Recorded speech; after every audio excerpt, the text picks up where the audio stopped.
Welcome to the Nintendo Power Zone. We are a videocast / podcast dedicated to bringing you the best Nintendo-related topics. As always, I'm your host, Nice One, and joining me today is my co-host, Blues. How you doing today, man?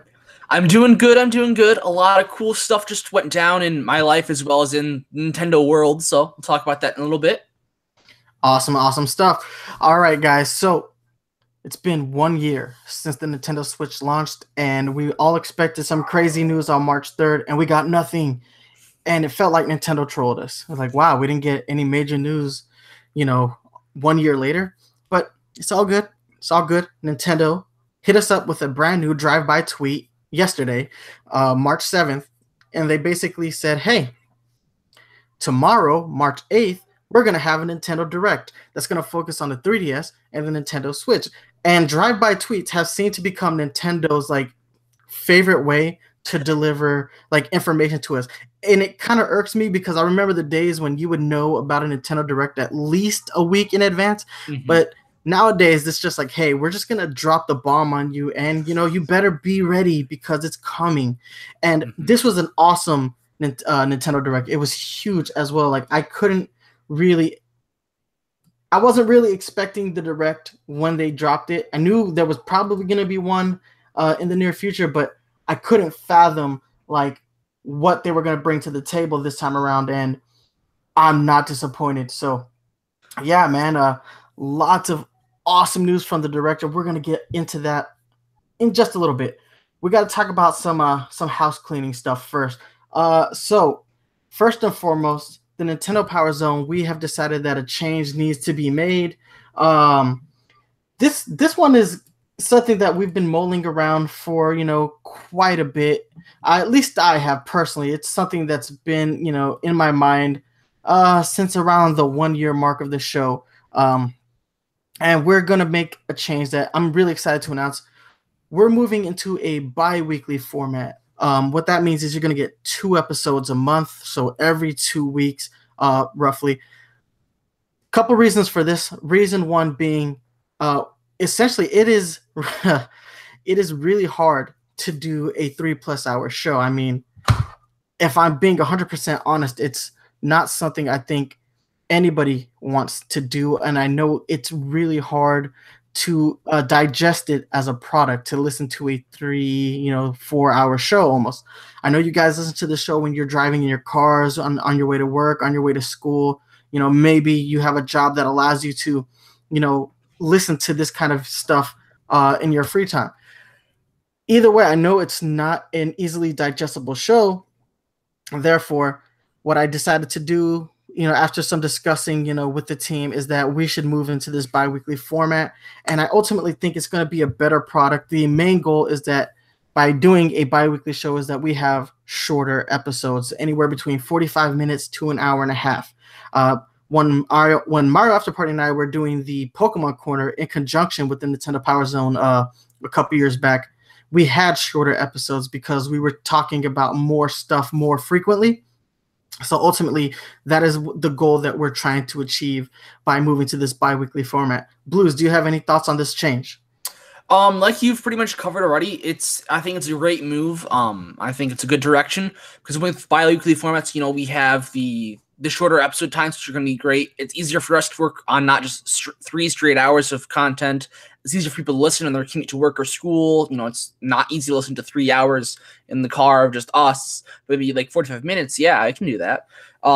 In terms of the relevancy and the how current we are in our news, there'll be times where shows will happen and then Nintendo just drops a bomb the next day. It's we have to wait a whole month to cover it unless we're doing a little update video on something smaller. And that doesn't always get to happen. So then we spend the next month talking about month-old news that everyone should already know at that point. And that can be kind of frustrating as a host as well as a viewer. I'd imagine that we are talking about old things. We're talking about things that happened a while ago. And I don't think anyone wants to deal with that as much. So this should help with that. As well as we're going to have more episodes coming to you more frequently. Every 2 weeks, so it'll be an episode, give or take. And that will be good for people who want to keep up with the show more frequently, who want, I want like to listen to 2 episodes a month, not just the 1 3-hour episode, and that'll be good for, I think, everyone at this point. It's much more manageable. Yeah, I 100% agree. That's pretty much the biggest reason I would say, besides the time, is the fact relevancy. When I was a kid, we used to absorb our information on a monthly basis because we didn't have the internet. I'm not that old, but I'm old enough to have remembered a time without internet. So I got all my information from video game magazines, which came out on a monthly basis. But with the way that we absorb and process information with social media, YouTube, all these things, we don't exist in a world where, we can continue to keep, to talk about, month-old news. So I think it'll help us as far as relevancy. And I just ultimately think it's a better decision. And you're right, more episodes on a more consistent basis. That is something that we're striving to do. So hopefully this is the right move at the right time. A little bit of other housekeeping news is that just this yesterday, Blues uploaded a video of an interview that he had posted with the curator of the National Video Game Museum in Frisco, Texas. Blues, do you want to tell us a little bit about that? Yes. So I went to Dallas this past week just to see the city, but I took like a day to go to Frisco. And while I was there, they had a Frisco Discovery Center, and inside the Discovery Center was the National Video Game Museum. It was very cool, very awesome to see.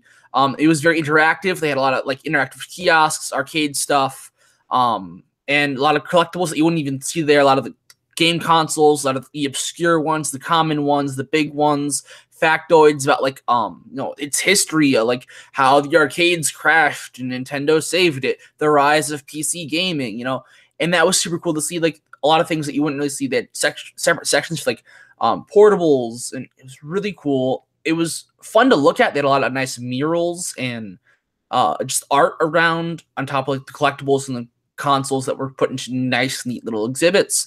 But then the curator of the museum, as has already been mentioned, was super nice. He was super cool. He let me do an interview with him about like the museum and what it's like to curate it, him as a gamer, etc. And it was super cool. That is posted here on the Nintendo Power Zone's YouTube channel. It was a lot of fun to do, as well as we're going to be posting a just sort of quick look, sort of video tour of the highlights of the museum, I guess, because I got a lot of video footage while I was there. And I think that's going to be super cool as well. When you guys get to see that.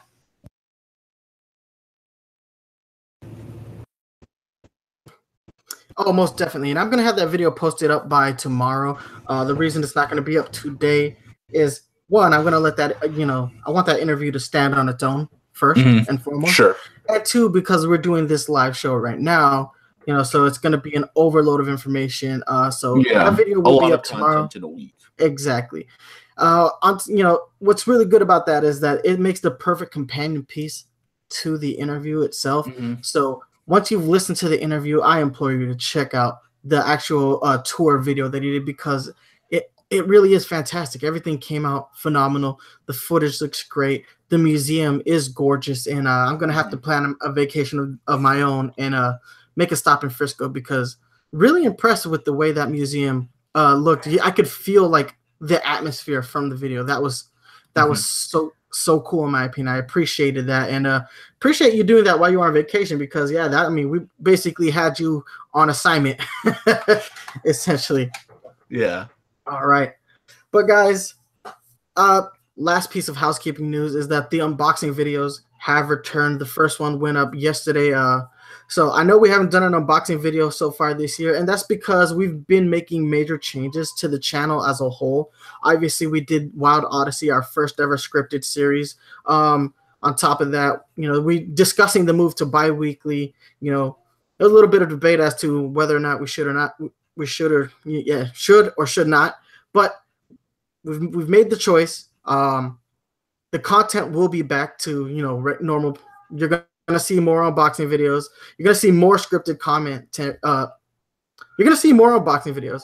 You're going to see more scripted videos, and you're going to have a bi-weekly podcast. So big changes here, and that's why our 2018 started off slow, but we're going to start picking up steam as of right now. And so without further ado, we might as well just get into the thing that everybody wants us to talk about, and that's the Nintendo Direct. So huge Direct today. It was 30 minutes, twice the length of the Direct Mini that we had back in January. Mm-hmm. They touched on a couple of things from that first Direct. Yes. Very briefly. Mm-hmm. Like more details on certain things. Exactly, yeah. Mm-hmm. And for the most part, they were really focused on giving us new information. So this was a Direct that focused on the 3DS and the Nintendo Switch.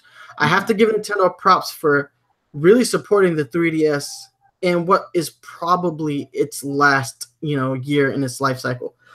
So the 4 major titles I want to touch on are WarioWare Gold. So huge fan of the WarioWare series. I thought we were going to not see one on the 3DS. Now, ultimately, what this looks like is a collection of all the WarioWare games. But that's not a big deal. Those WarioWare games are really good, and Nintendo does some clever localization for those games. So I'm actually pretty excited to see that game come to fruition because, like I said, the WarioWare games, they're fun, they're frenetic games, and they're challenging. They are challenging. You can have a lot of fun with the WarioWare games. Any thoughts on WarioWare Gold? I wish how it would have played out is if we got a 3DS WarioWare, it would be WarioWare DIY 2. And then we get what essentially would be WarioWare Gold, like a collection of them, plus new games on the Switch, is how I was hoping it would go down. Because I loved WarioWare DIY, but I don't think the Switch is a good console for a game like WarioWare DIY. I think it's just not, it's too, you need the touchscreen and the stylus to make like the graphics work on that, etc. And I think we'll never see another DIY, unfortunately, unless we get another 3DS something that overtakes the Switch one day. But I'm very excited for it nonetheless. I don't think I'll pick it up, because I know that way back when the Switch was like first announced, we got like all the list of titles in that like picture. There's a WarioWare 7, I believe, image there. So we're gonna get a WarioWare on the Switch eventually, and so I'm gonna hold off on that and just wait for that. Is my thinking right now, though. Yeah, no, I mean it is cool that we're getting a Wario game, WarioWare game. So the official description is that this is going to have over 300 micro games. Some of them will be new, but for the most part, it's a compilation game. So, yes. I mean, temper your expectations because these are games we've played before, but at the same time, I mean, there is a lot of new content coming. Yes. Plus, I feel like part of the beauty of the WarioWare micro games is that they're so micro games that you could always go back and have a good time with them. Exactly. 100% agree with that. So the next major 3DS title that we're getting is one I wasn't expecting, and it really, upon seeing it, I got really excited. I mean, you can check out my live reaction. At first, I was underwhelmed. I'll start by that. I'll start by saying I was underwhelmed because the game that they showed next was, hold on a second.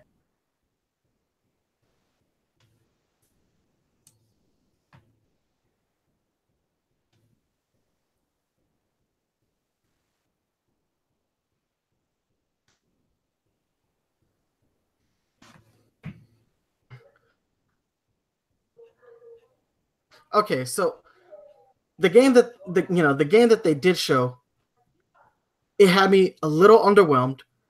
Ultimately, because I went into it mistaken. So the game they showed off was Luigi's Mansion. So I'm thinking, what is this? We already have Luigi's Mansion Dark Moon. Is this like DLC for that game?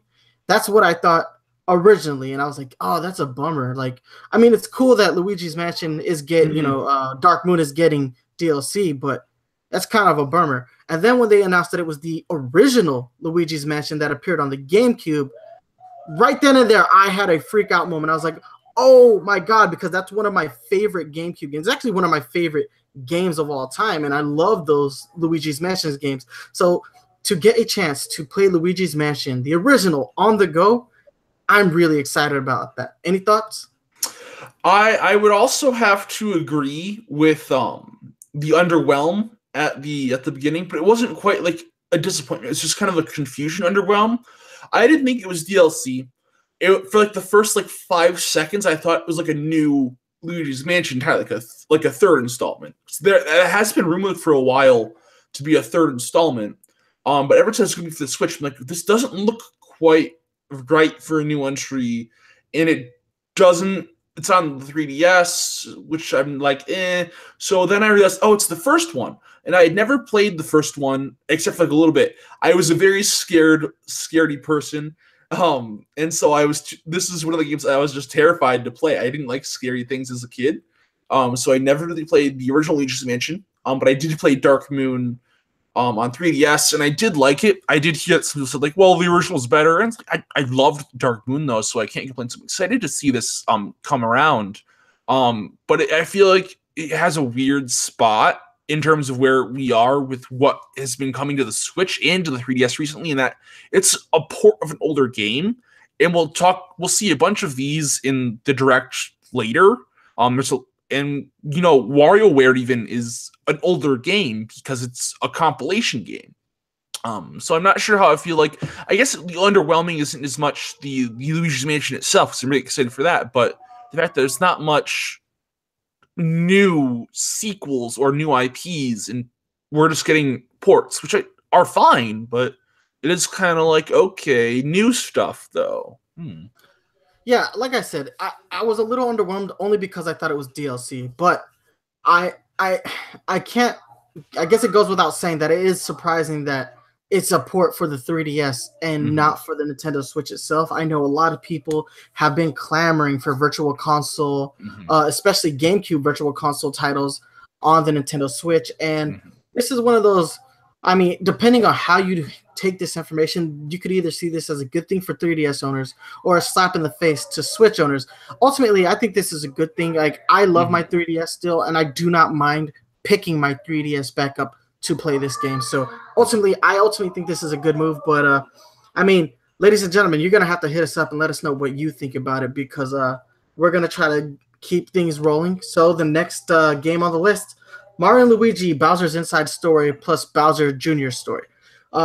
Just like Mario and Luigi Superstar Saga plus Minions came out in 2017, we are getting the sequel game, Mario and Luigi Bowser's Inside Story, which is probably the best game in that franchise, at least in my opinion. I thought that was the most clever of the Mario and Luigi games. So really excited to see that.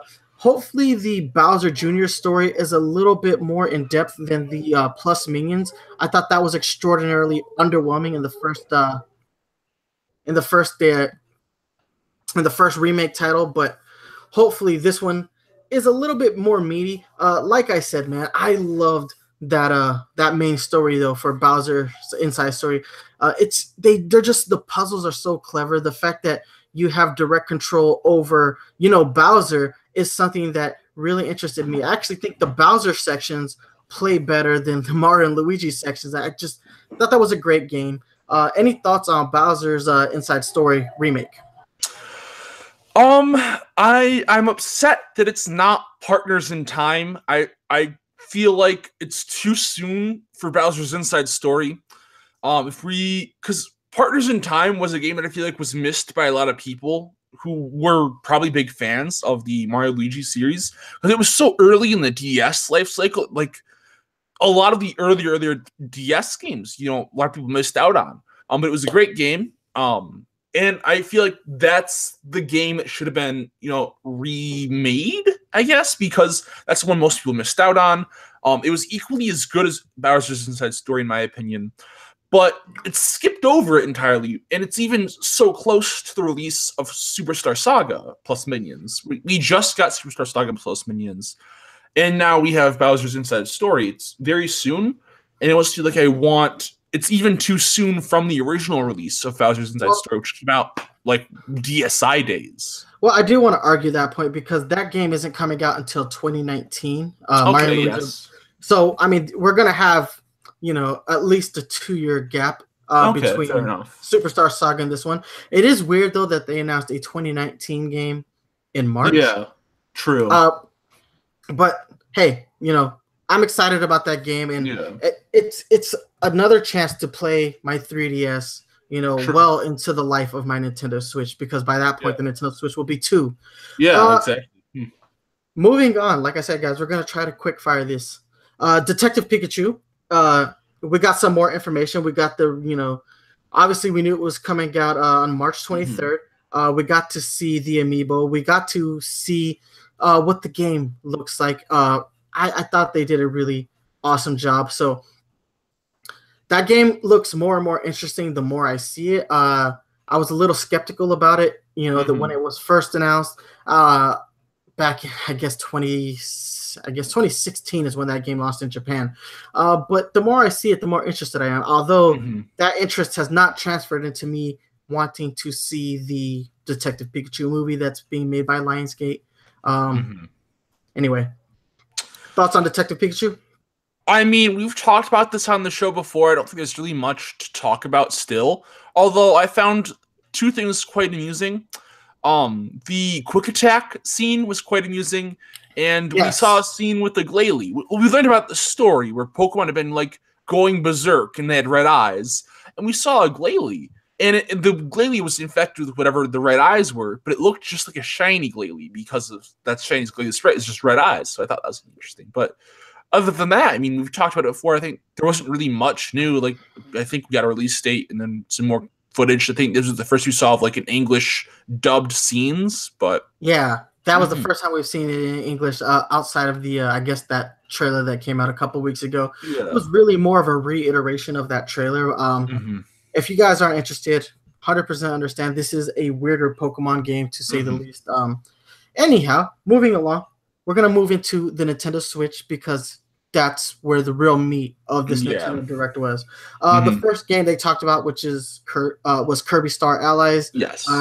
They showed us a update pack that's going to be coming out for that with a bunch of like the new characters. So we're going to see Rick, Kine, Ku, Gooey, Marks from previous Kirby games. So that looks fun. Really happy that this game is going to be supported post-launch. Nintendo's gotten really good at supporting their games post-launch. It's become a major thing that they've been doing. Started with Splatoon, the original Splatoon on the Wii U, extended to Mario Kart, Smash Brothers, recently Breath of the Wild, and they've been continuing this trend.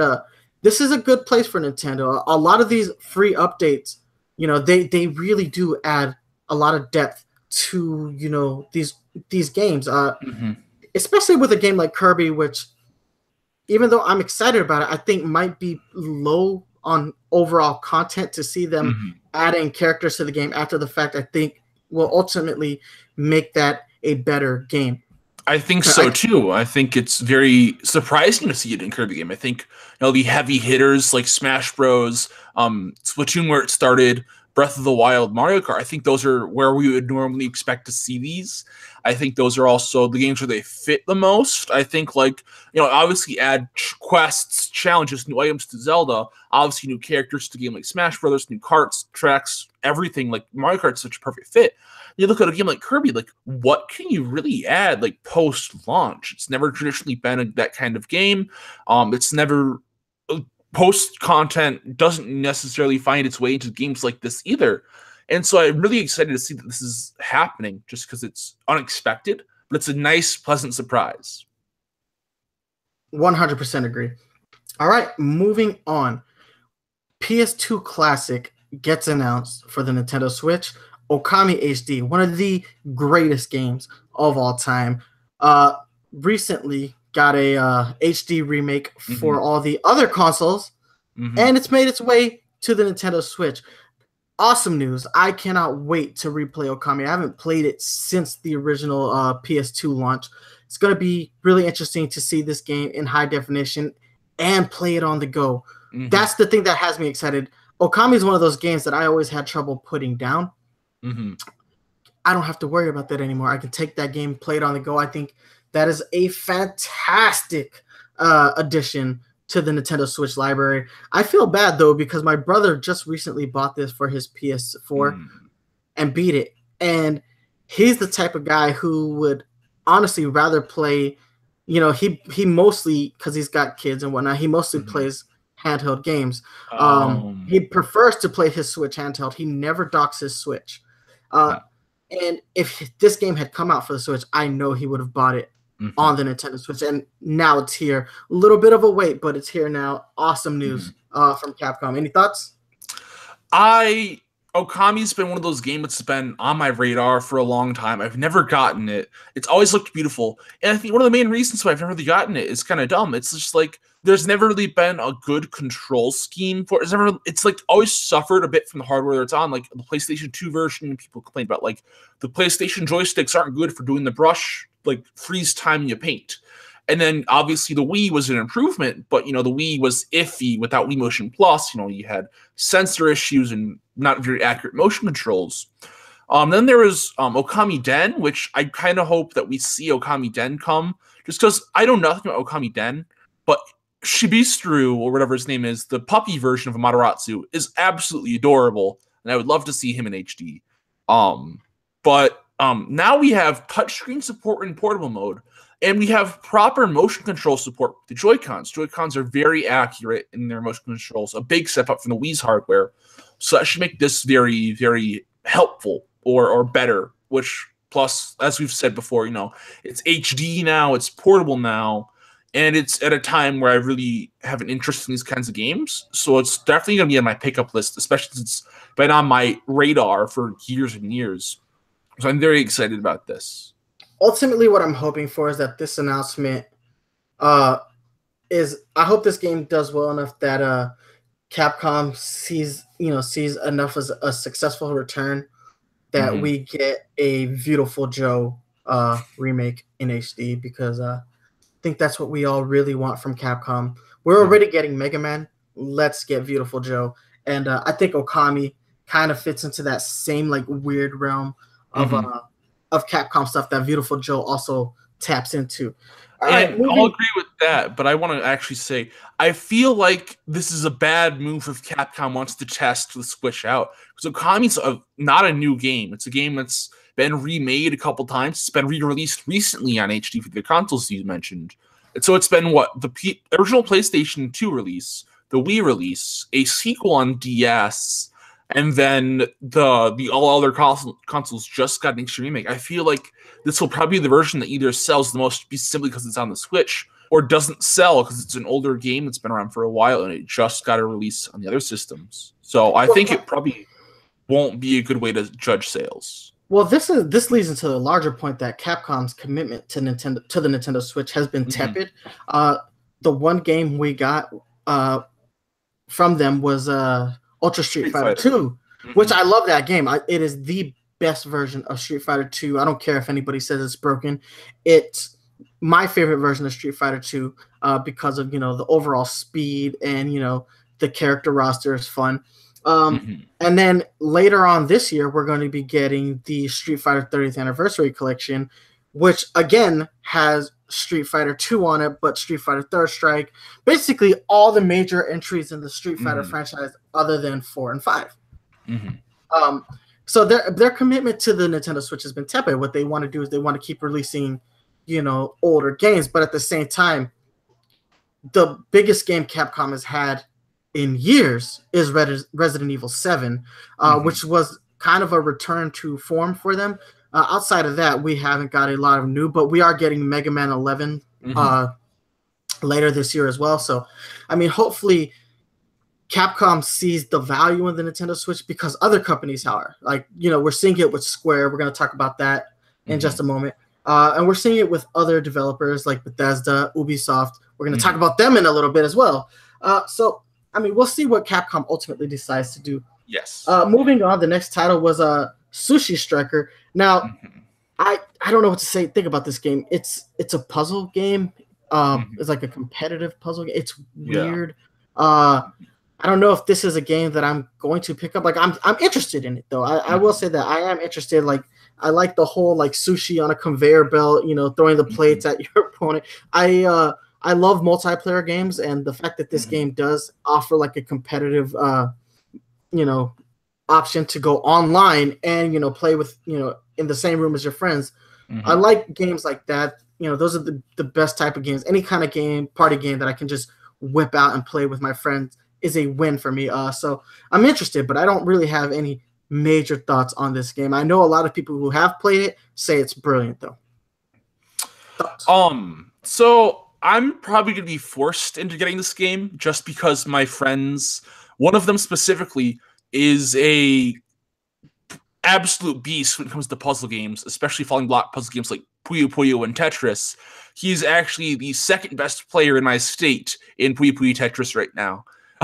Yeah, I know. So he's an important dude to the falling puzzle block puzzle game, whatever universe, and he's very excited for this game. And so he's going to force me to play it whether I like it or not. So I may as well just get it to save him the trouble. But it does look interesting to me as well. I feel like it's cool that seeing the simultaneous release on 3DS and Switch, because it was only really announced for 3DS up until this point. It kind of went quiet in terms of news. But yeah, it got announced at E3 last year for the 3DS. So. Yeah, like in Nintendo Treehouse, where they announced like Metroid Prime, where like, or not Prime, but Samus Returns. Yeah. I feel like this is the game where it's like, okay, Samus Returns, and they just brushed over it because it was sushi. Who cares? And it's like, that's the game everyone sort of forgot from E3 because it wasn't in the main direct like presentation, and it wasn't like a big title like Samus. Honestly, I forgot it was a 3DS title until you just reminded me.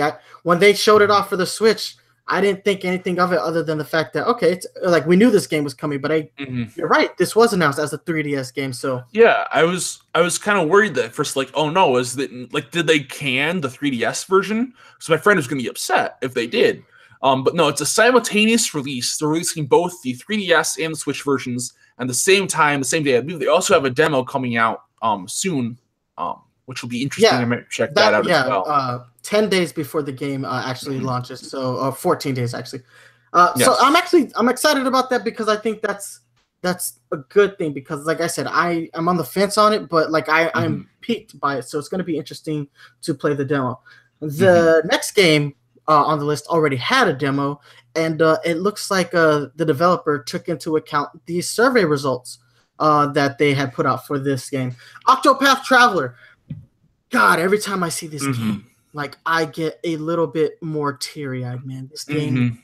First off, the demo was phenomenal. I loved it. I've played that demo so many times with both characters, and this version of the game, I noticed that they had up-res the graphics a little bit, so it's a little bit more crisp. Not that there was anything wrong with the graphics in the demo, but they do look better now. We got two new characters, Tressa the Merchant and the Apothecary Athlin, and they also announced that you're going to be able to combine classes. So you can take the warrior class and mix it with the apothecary class, so you have a warrior healer, or you can take the dancer class and mix it with the merchant class. Oh my god! Yeah. It opens a whole new realm of possibilities for this already sort of like possibility-driven game, which the Bravely Default studios behind it is sort of mastered within the Bravely Default series before. I'm going to say they did a great job with possibilities in those games. Exactly, and that's the thing is this game is just freaking me out, man. I cannot wait for this game. We also got a solid release date for the game, so it's going to be coming out in July, I believe July 13th, and it's going to launch with a special edition. The special edition is going to come with a pop-up book of all things, and the pop-up book looked cool in the key art. It's also going to have a soundtrack and a gold coin that looks like the currency from in-game, as well as a map. And a map, yes, a nice detailed map. All that stuff looks amazing. I cannot wait for July 13th. This is probably going to be something that I pick up day one. I just don't see myself not getting it day one. I'm pre-ordering the collector's edition because I'm a sucker for art books for video games, but I'm also a big sucker of pop-up books. So I have to pre-order it at this point. I love the demo, so I know it's going to be good. I love the previous works from Bravely Default, Bravely Second, so I'm really excited. But I also want to mention that before it wasn't Octopath Traveler. It was Octopath Traveler working title, as in it wasn't going to get like another title. It was called Project Octopath Traveler. Yeah, or something, yeah. So it's now just no longer working title, I believe. It's Octopath Traveler. Well, I think it's one of those things where the name, similar to Bravely Default, that wasn't supposed to be its I think title. So. I was thinking that when they said that, yeah. But as the populace got hyped about it. Yeah, as they got accustomed to, saying Project Mhm. Octopath Traveler, Yeah. it has become nomenclature at this point. Yeah. It is what the name should be. I was gonna Mhm. be upset if they changed the title, honestly. Yeah. It's what it's become known as. Yeah.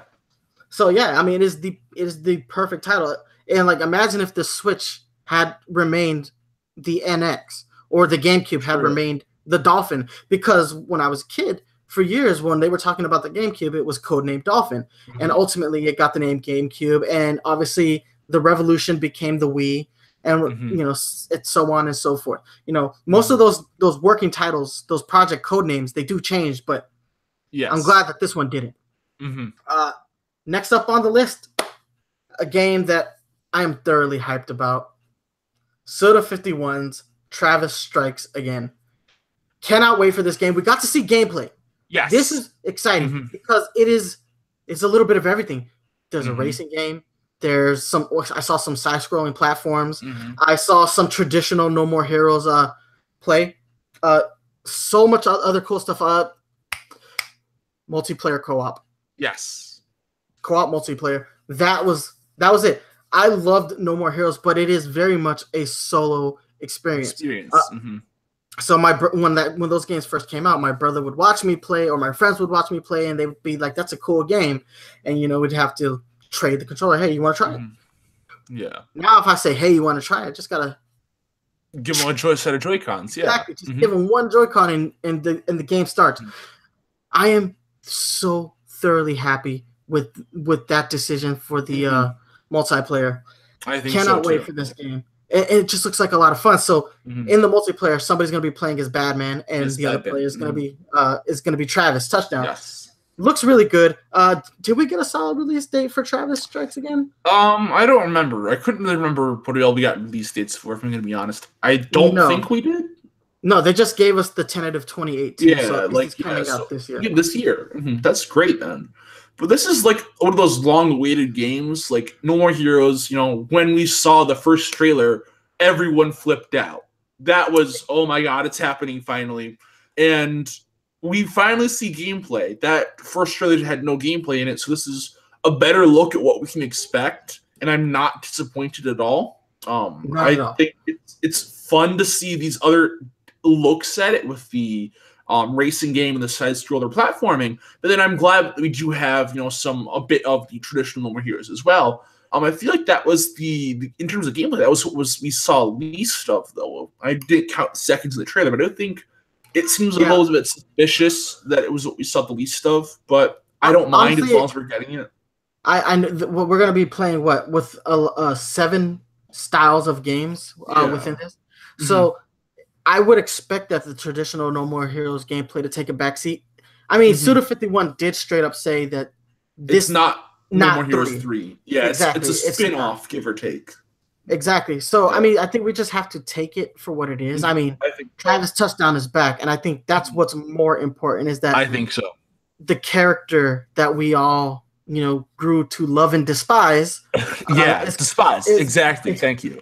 He's back. I mean, you can't really love Travis Touchdown. You gotta hate him for what he is. Yeah, you love to hate him. Yeah, he's a great character in the way he's made and how he is, but he's an awful person. Exactly. All right. So next up, we got a better look at some Dark Souls and amiibo support and a third-party amiibo. Not a whole lot of third-party amiibos. I think we've had Shovel Knight and the Dragon.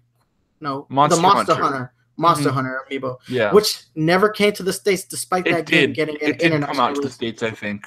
The game came out to the States, but the amiibo did. I think the amiibo did. I'm not entirely sure. I think it was super under the radar, though. Want me to fact check it really fast? I have the amiibo, but I had to import them.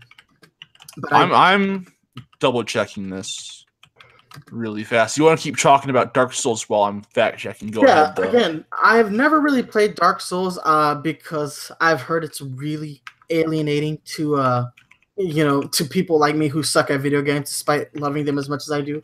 But the amiibo looked pretty good, though. I actually liked the pose, the praising the sun pose, as they called it. It looked pretty interesting. Again, we got a better look at it.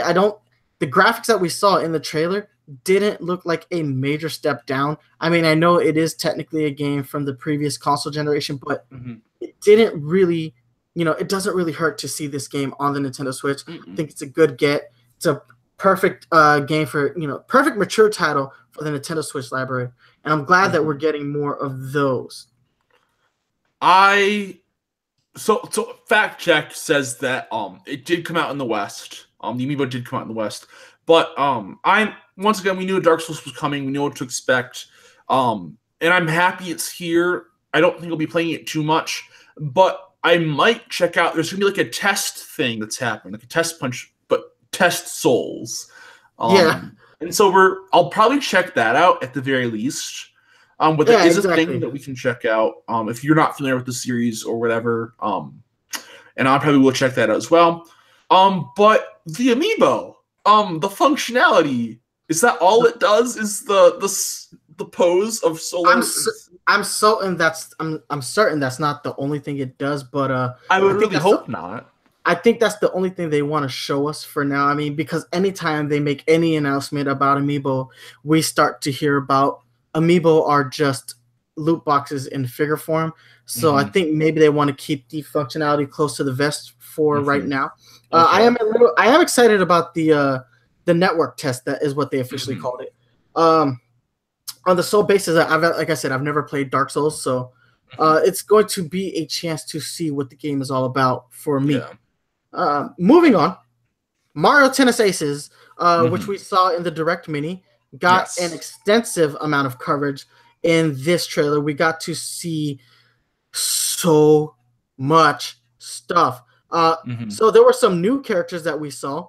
The one that got me most excited in the trailer was Chain Chomp. Yes. Chain Chomp is one of my all-time favorite Mario baddies, to the point where I bought 3 of those lamps from a ThinkGeek.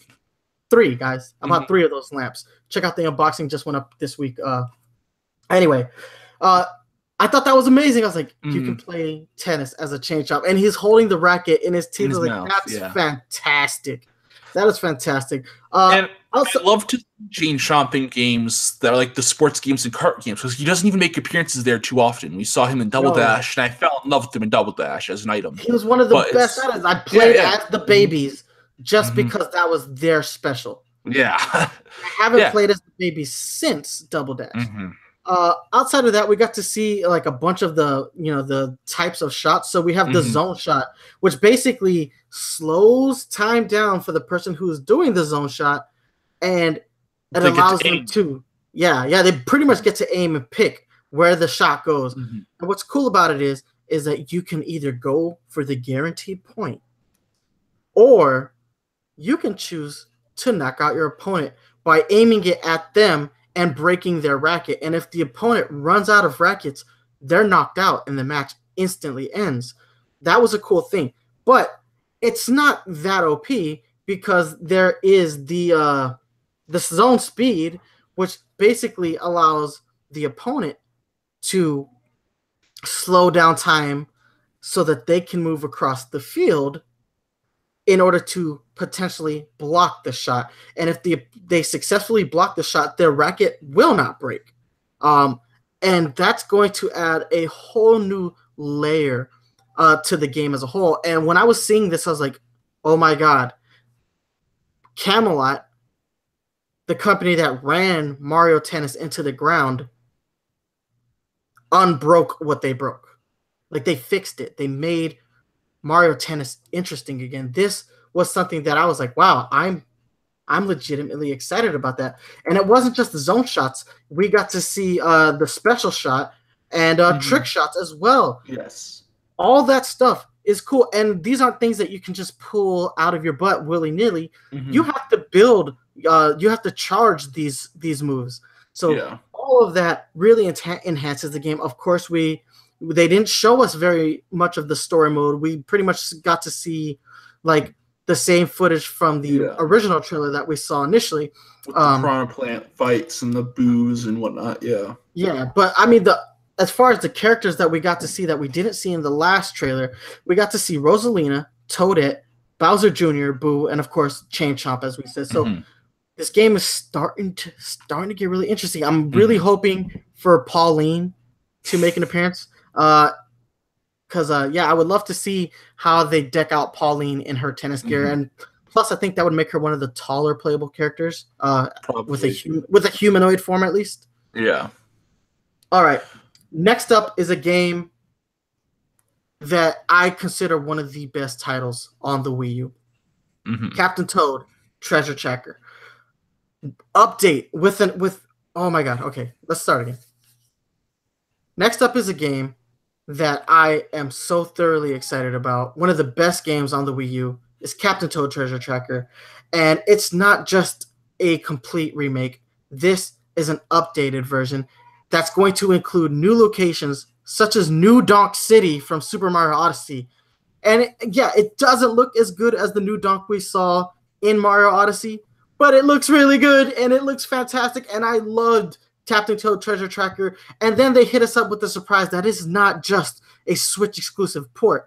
They're making it for the Nintendo 3DS. So if you haven't upgraded to the Nintendo Switch, you can play Captain Toad Treasure Tracker on the 3DS. And I think this is the best announcement they made in the whole Direct. Now, I know it's not legitimately the best announcement, but it is one of the best because this is how you support the 3DS. This is how you do it. You take the games that you can port from the Wii U and you move them to the 3DS. Yes, the game's going to take a hit in resolution, but I honestly think the 3DS is a better format for Captain Toad than the Nintendo Switches. There were some tablet things on the Wii U version, specifically the minecart levels, where you needed that second screen to really get a zoom in on what you were aiming at. The Switch, the problem with the Switch is you cannot do that. The Switch is a one screen experience. The 3DS will have the opportunity to allow you to have that second screen the way you had it on the Wii U. So I honestly think this port will translate better on the 3DS than it will on the Switch. Although I will be I actually might pick up both versions of this game just to compare and contrast. I would love to place it side by side and just see the differences. And they added multiplayer functionality on the Switch version, which is nice. I mean, it's very limiting functionality. It's pretty much going to function this like Cappy mode or Luma mode in Mario Odyssey and Galaxy respectively. But hey, that was a game that I did play with my fiance. She would help me figure out how to solve the puzzles in Captain Toad. And again, I'm so excited because I really did love that game. It was an underrated game on the Wii U, but it was one of the best games. It was one of the most creative games, and it was a way to extend the Mario franchise by allowing a secondary character such as Toad to shine. I love that game. So I missed out on it on the Wii U. It was something like I always meant to pick up, never did. I think this will be my time to play it. And I'm looking forward to it. I know I heard great things. I heard it was very creative. I think it was sort of like you mentioned how your fiance would help you figure things out, you know. One of those more social gaming aspects. I think they tried to do that a lot with the WarioWare on Wii U, Game and Wario, where, you know, it's a lot of the games are single player games, but you would need assistance for people around you, like saying like, oh, mom's gonna come, like prepare. And so I feel like it's got one of those vibes to it, but it's more like instead of micro games, it's a whole game. And I like that idea as well. I think it is great that it's coming to the 3DS. But I hadn't thought about it until you mentioned how there's some games that are more suited to the 3DS, and that if they can work on the 3DS, they should. And I want to bring up, why didn't Tropical Freeze get, you know, a simultaneous release then? Because that's one of the ones I feel like. So we got Donkey Kong Country Returns 3D on the 3DS, and I thought it felt better there than it did on the Wii for the original. Well, and I think controller helped. Yeah, exactly. And so I'm not sure how I feel about Freeze. I like the idea of it on a TV. I'm not sure how I feel about the idea with the Joy-Cons, though. I mean, I like Joy-Cons for a lot of games. This feels kind of weird to me to think about. Even the Pro Controller feels better, but not perfect as the 3DS experience after coming off of 3D, though. I don't know.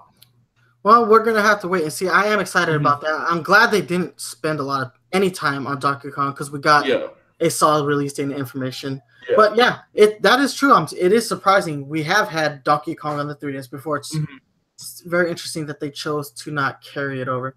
I think it's because the Switch is also portable, but I mean, I don't know.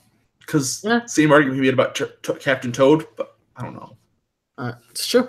All right, next up we have Undertale. Never played this game. All I know is that it's an RPG, and that's pretty much where my knowledge ends. So I'm certain Undertale fans are having their own little party right now that they're going to be able to play Undertale on the go. I think this is a great addition for the Switch. I think it's a great thing for Undertale fans as well. I think this is sort of where we got a couple other big sort of titles we didn't think were coming. I think that's the next one else. Let's just segue. Let's just segue because of what you just said. Not only did I not expect this game on the Switch, I never expected this game on a Nintendo console ever. I never thought I'd see this game on anything other than a PlayStation. This game or this franchise, because the franchise has been on Nintendo consoles before. It's been on the DS and the Game Boy. So I really have to be able to. We got what? It was Crash Purple from the Crash Spyro games, and we got like a couple DS entries. They weren't good. I played the second one of the games, but I never thought we'd see a main entry into the franchise on a Nintendo system. Period. Crash Bandicoot: The Insane Trilogy is being ported and is coming out on July 10th. And it looks good. It looks good on the Nintendo Switch. I'm hoping what we saw was Nintendo Switch footage and not footage from like the PS4. But man, this really stole a lot of thunder from Sony, in my opinion. It really they made a big deal about this at their E3 last year. I mean, this was a focus for them at E3. Like, Crash is coming back. And I was excited. I didn't pick it up, but because when it comes to my PlayStation, I tend to wait for the games to get price reductions before I pick them up. Agreed. Just because I don't play my PS4 all that much. So I was waiting for this one, to kind of, marinate for a while before I decided it would be time to, dive into that purchase. Because my girl is a huge Crash fan. She loves Crash Bandicoot. So it's actually pretty cool to see Crash come on the Nintendo Switch, and now I don't have a problem with picking it up and paying the full price tag for it, and it looks great. But like I said, when I was doing my live reaction for this, the words coming out of my mouth were like, "Oh Sony," because like I said, they made a big deal about it, and now it's making its way to a Nintendo console, and I think it will be welcome on the Nintendo Switch. And again, it's one of those things where it's like, I might just start waiting for games to see if a Switch port comes out. Because this is the perfect game to grab and play on the go. Like, I can't think of a better game, to port to the Nintendo Switch. So super excited about that. I guess there was never. So this was like talked about a couple months or maybe just a month before this direct where Crash would come to the Switch. It was never, I don't think, officially confirmed by Activision, but it was like talked about by them and said like probably whatever. I don't know. I didn't really follow it too much, but this was like a thing that people said like, oh yeah, this is happening. It's got to happen. Like Activision's, and there's never been any reason why Crash could not have come to a Nintendo system. They got bought. Crash got bought by Activision a long time ago, and Activision doesn't need to follow, Sony's, like, they don't need to follow with Sony's specific IP. And so this could have been happening a long time ago, just haven't gotten a main Crash entry for a while. I think what it comes down to is like sort of a stigma. It would be like Crash is so tied to PlayStation. I think so, yeah. And the Sony brand. That it's almost blasphemous to see him anywhere else. It'd be like seeing Mario on Xbox. Yeah, and I think that's kind of why Sony's thunder is being stolen too now. Exactly. All right, but next up on the list, Little Nightmares. I've never heard of this franchise, but man, did that gameplay look good. The music that they had in the trailer, if that's in-game music, that game is really exciting to me. I'm on board with that game. I am on board with that game. I don't know much about it, but what we saw in the direct got me hyped. I am probably going to be picking that up. Again, that looks like a day one purchase for me when it drops on the Nintendo Switch. So I've watched my friends play it. They really liked it. I liked watching them. In case you don't know much about it, it's sort of similar to like a puzzle platformer, but like, of course, sort of like Limbo, those kinds of games. But it was really cool experience to see. I heard great things from other people as well. It's I believe my friends got the collector's edition, which was super cool to see as well. It came like an action figure, a couple of like soundtrack, I think. Which you're right, it has a great soundtrack. So I'm looking forward to this as well. I think this is one of those things where it's like not the biggest title in the world, but it's a great title from like a smaller studio. And I'm happy to have it on the Switch. All right. Next up, South Park: The Fractured But Whole.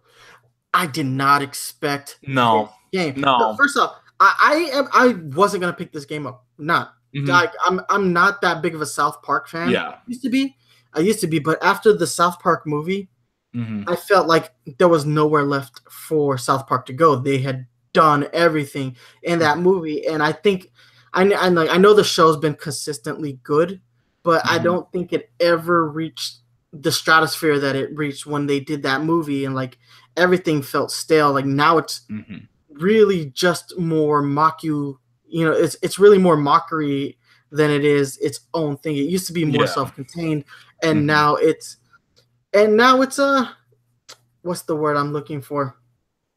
It's parody. Yeah, it's exactly. It's parody. What they do is they parody real life, and yeah, that works for the show. But I mean, honestly, it's not something that I really got into the as the show continued after that movie. But the fact that they're releasing this game for the Nintendo Switch, that makes me want it. And so South Park: The Fractured But Whole uses the Snowdrop engine, which is Ubisoft's proprietary engine, and we've seen that engine before in Mario plus Rabbids Kingdom Battle. So we knew that the Switch could handle this South Park. engine. Exactly. The engine already worked. So it must have been a really easy port for, Ubisoft, because it's like they've used that engine before. Yeah. And Mario plus Rabbids is a beautiful game. Like, not for nothing. It does look good. It doesn't look as good as Mario Odyssey as far as what they did with the Mario character design, but it stands out. It stands out, and it looks as good as like a game like Mario 3D World or even Mario Tennis Aces. It looks as good as Mario Tennis Aces does. So the Snowdrop engine is a pretty powerful engine that the Switch can obviously handle. So happy to see this game. I'm a huge fan of RPGs, and that's ultimately what the South Park games are. So let's get it. I'm not a fan of South Park, but I have nothing against South Park. I just never really got into it. But I will pick it up because I know it's a very solid RPG from what everyone's been saying. So I'll play it for the RPG. I don't think I'll hate it because it's South Park or anything. I think that's fine. I'm glad it's coming to the Switch. I'm glad that something more adult-y, because it's not a kids show. South Park is not a kids show. And Nintendo has been branded as family friendly for a while. So to see this come is always a big welcome experience as adult gamers. Seeing things like Bayonetta, No More Heroes, Skyrim, Doom, stuff like that is fine. And then we have things like South Park now. This is where things start to get interesting, and if Nintendo could pull more of this stuff, that would be great. I do know that some of the other releases of this game, I think only as a pre-order, came with the first game, a port of the first game as well.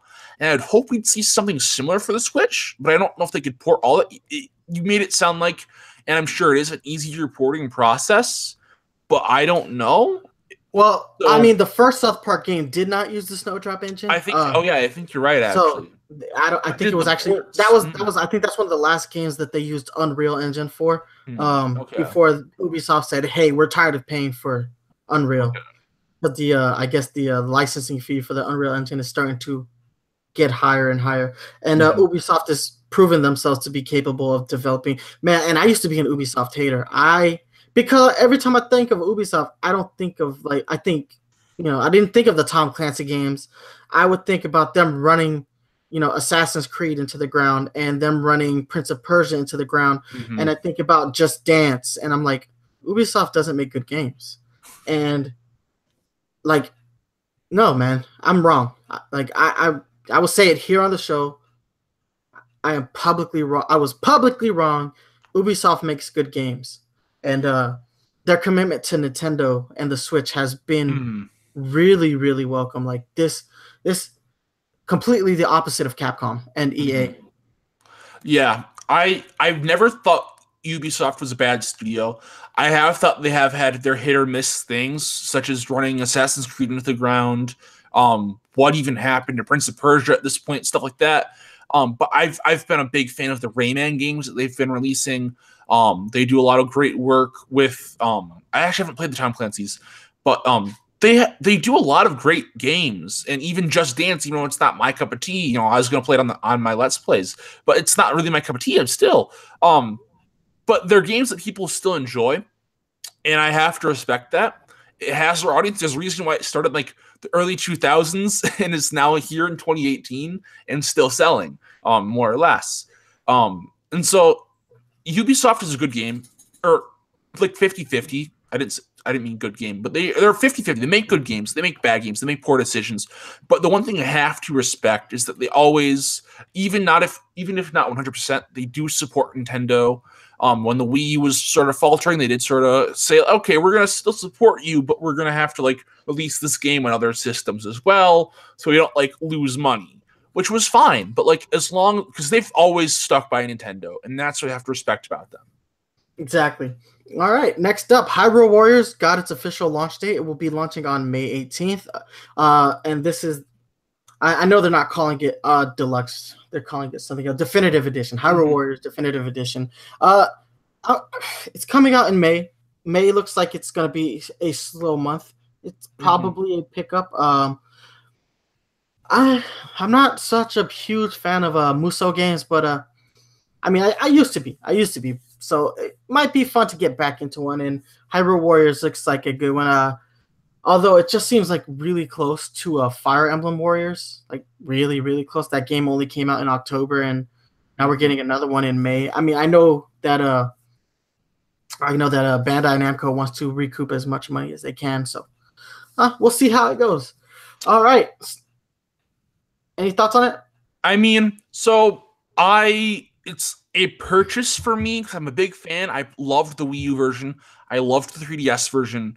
But it's not a day one purchase for me this time. The first two were. I think it's, I've had my fair share of Hyrule Warriors for a bit. I definitely want to pick it up, but I also maybe want to finish Fire Emblem Warriors first as well. I think no matter when I want to buy it, I can't buy it until I finish Fire Emblem Warriors. And then it's also not a day one purchase for me. That's sort of how I'm going to approach it. But I am glad to see it coming with all the content from both games. Agreed. All right, next up, ARMS is having its own US and Canada online open tournament. And that's going to be happening today, and it will go to, I believe, I think, what did they say, the 18th or something like that? I think, yeah. Something like 10 days. That's actually pretty cool. It's a reason to get back into ARMS, and they'll be doing that through the ranked modes. And the best players will be entered into a larger tournament that will be streamed online, which is just very cool. Hopefully this means like somebody will win like a chance to go to E3 like with their other, open format tournaments.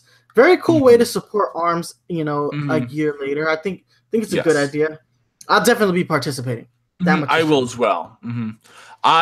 One thing, I'm not sure how I feel about this whole online tournament structure. Honestly, it kind of always seemed iffy for me in terms of tournaments, online formats, especially these massive ones like this, where it's just you play ranked mode with everyone else who's going to be online at the time, and you have to fight for this against like a gazillion other people. And I'm not sure how I felt about that, but I do know that Nintendo has been wanting to sort of find its place in esports.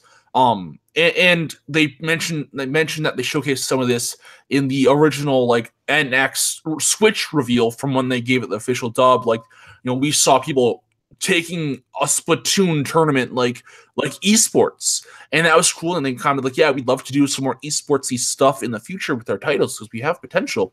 And so I'm glad that we're seeing something, at least it's some support for that sort of esport feel, as well as its ARMS support as well. So I'm really happy about all of that. Exactly. Top 8, I believe, is getting like some exclusive artwork, which I want. I don't think I'll get into top 8, but I really, really want that artwork. I know, I'm same boat.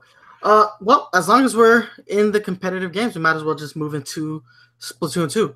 Yes. So, Splatoon 2, man, did they announce a lot for Splatoon 2. I guess we'll start with version 3.0, which will be coming out in late April.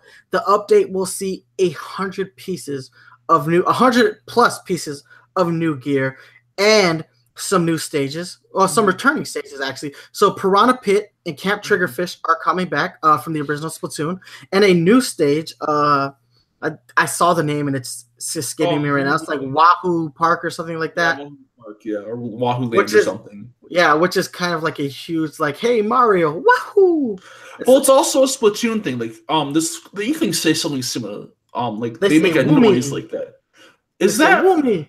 Well, there's something else. I don't know. I thought it was a Splatoon thing too, though. Like, I don't know the sound effects by heart, but I know that like, Wahoo. I don't know. I thought when that like they announced the name, that sort of echoed they say in my booyah. head. Booyah is what Maybe they it was say. the booyah. Maybe it was the booyah. I don't know.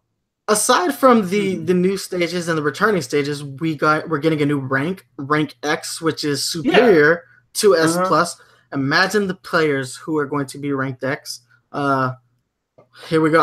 I'm A rank in all of my ranks right now, but I don't play that much rank mode. I either play League or I play Salmon Run, but I don't play a lot of individual rank mode.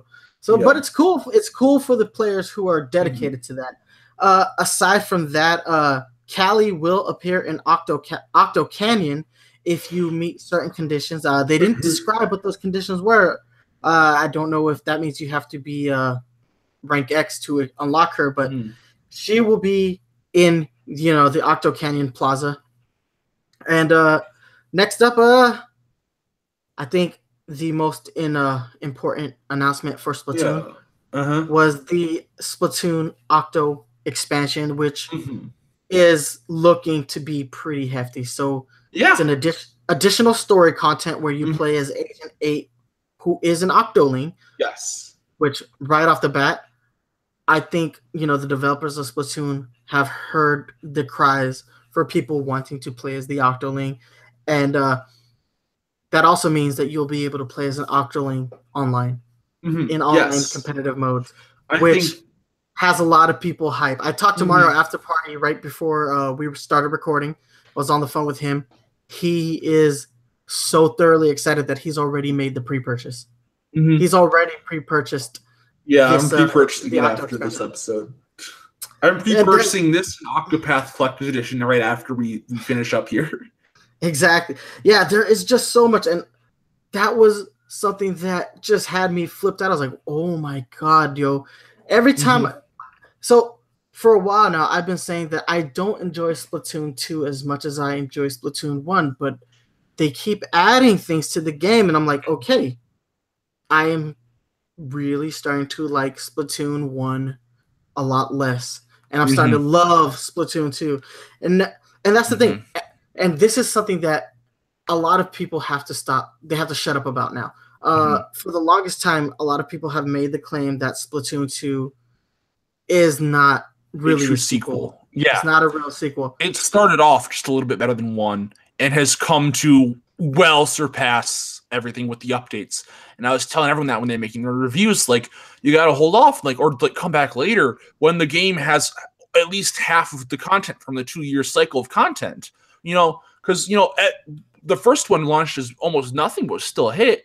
But then by the end of that life cycle, it was a completely different game. Exactly. And you knew that was going to happen with this game as well.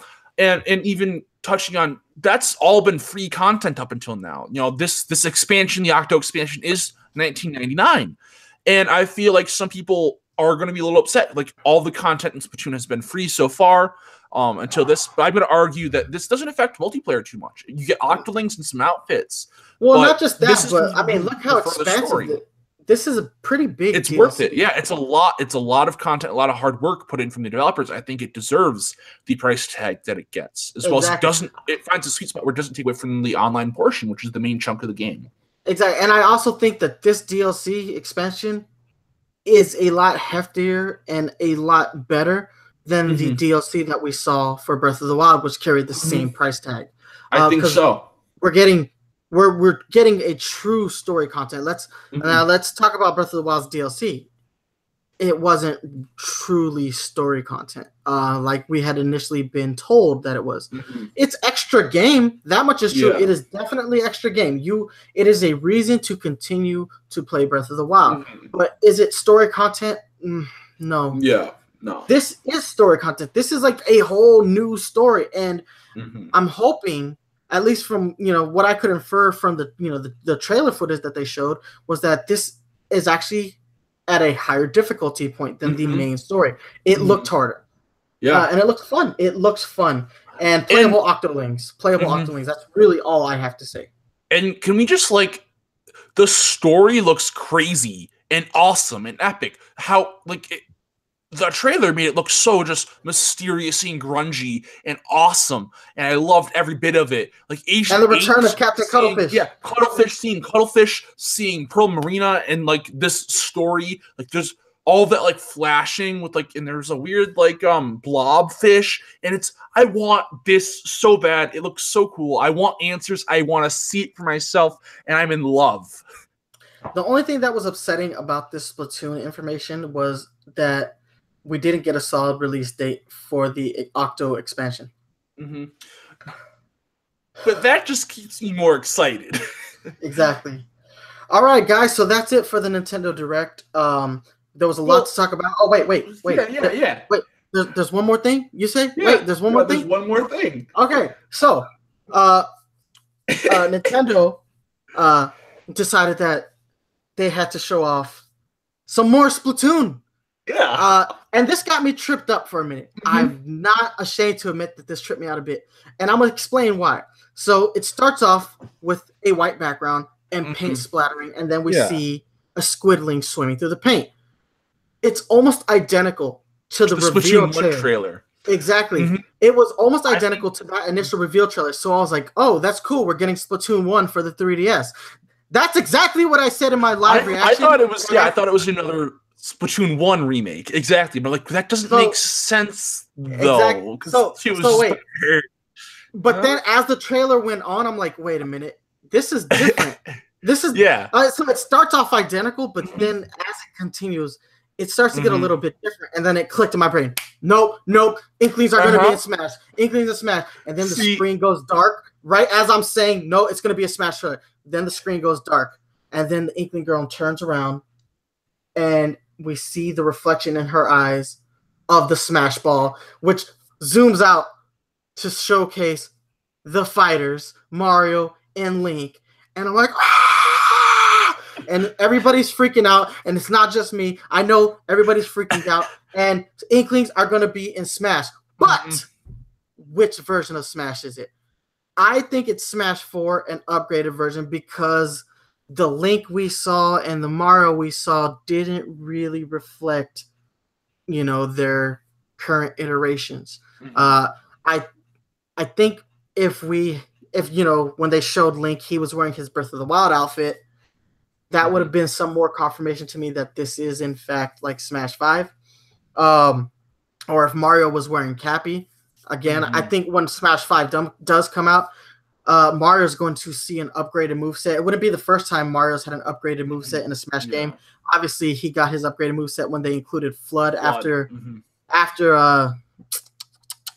Mario Sunshine came out.